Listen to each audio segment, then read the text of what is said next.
뭐 결국은 이제 어제간간 계속 얘기를 하는데 우리가 이제 나이 얘기를 하게 될 수밖에 없는데 그 나이라는 게 정말 그런 거야. 원래 그냥 국가가 행정에 있어서 좀 더 편하게 하려고 정해놓은 거잖아. 근데 너가 아까 말한 것처럼 특정 나이가 됐다고 해서 정신적으로 성숙해지는 것도 아니고 특정 나이가 아니라고 해서 그 사람이 정신적으로 성숙하지 않은 사람이라고 하기도 애매하잖아. 이 세 개의 나이 중에서 어떤 게 좀 더 합리적이고 좋은 방법인지에 대해서 학자들이 이제 얘기를 하면은 뭐 국민들끼리도 어떤 의견 도출을 해야 될 테고 의견이 모아지면 이제 그게 국회에서 이제 발의를 돼서 법이 바뀌어야겠지. 근데 그런 식의 과도한 예의가 있기 때문에 나오는 권력들이 오히려 어린 사람들의 그런 성장 발달 과정에서 억압적인 부분이 되지 않은가라는 생각을 하거든. 그리고 사실 반말은 나이가 좀 더 많은 사람이 그거를 허락해 줘야 하는 거잖아. 편하게 얘기해 라는 얘기가 있어야 반말을 쓸 수 있는 거잖아. 반말을 쓰게 되면은 굉장히 무례하게 느껴지지. 그러니까 무례한 사람이 되는 거지. 존댓말 하는 건 이상한 사람이고, 먼저 반말하는 거는 무례한가? 오.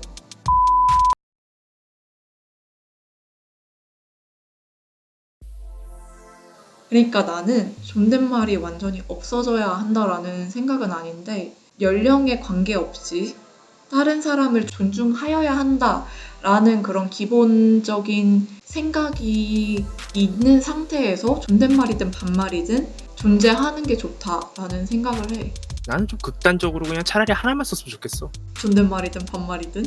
뭐 결국 나이가 많은 사람 아무리 나이가 많다지만 갑자기 나한테 진짜 갑자기 좀 반말을 딱 툭 던져. 하지만 반말만 쓰는 사회라면은 나도 그 사람한테 반말 그냥 할 수 있는 거. 그래서 뭐 존댓말만 쓰게 된다면은 뭐 그 사람 나한테 존대하는 거고 나도 그 사람한테 존대를 하는 거니까. 나이 차이로 인해 생기는 언어 권력을 배제시킬 수 없다면 그 언어 권력을 아예 없애버려야 한다라는 얘기인 거잖아.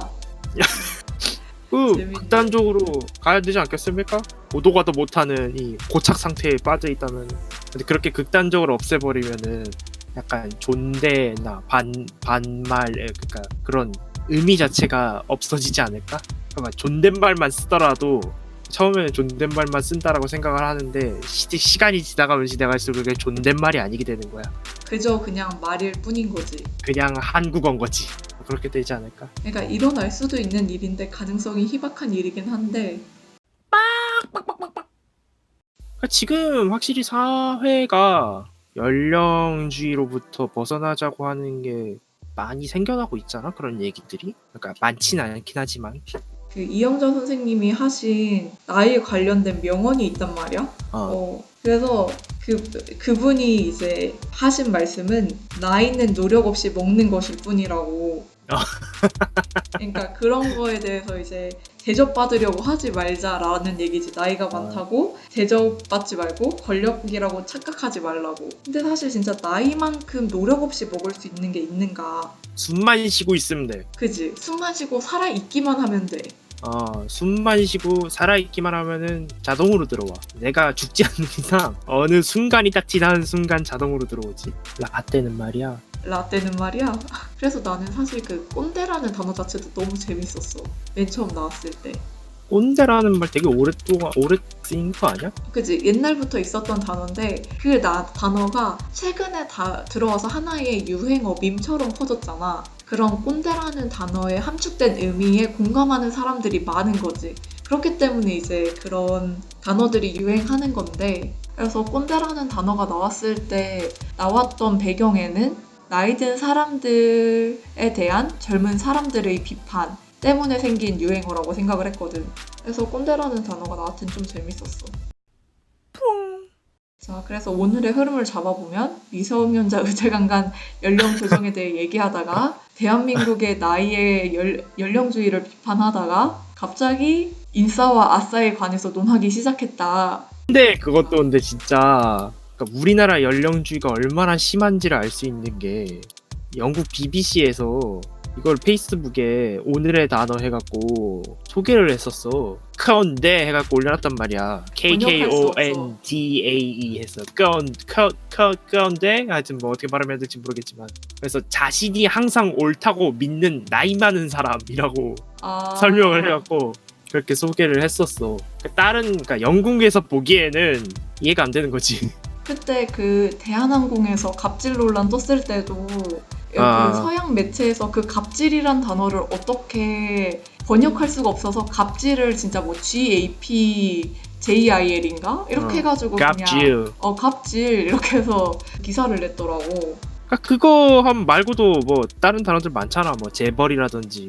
재벌도 이제 우리나라랑 일본밖에 없거든. 그래서 재벌을 표현할 때 재벌 이렇게 표현하더라고.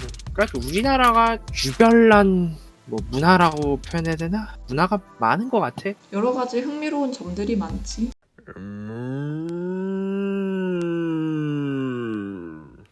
자, 그래서 더 얘기할 거 있으신가요?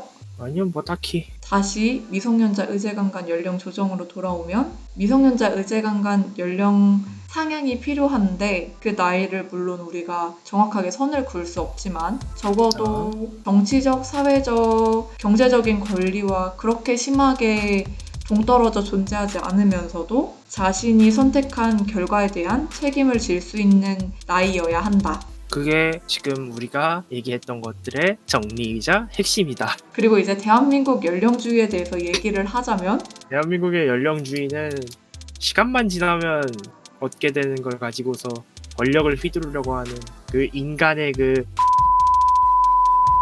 적나라하게 보여주는 게 아닌가.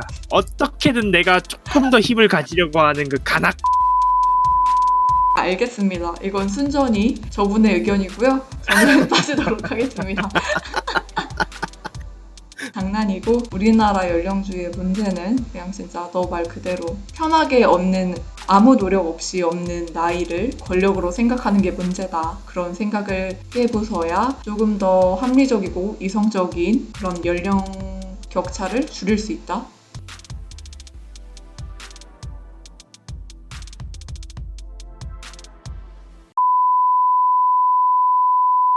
라떼는 말이다.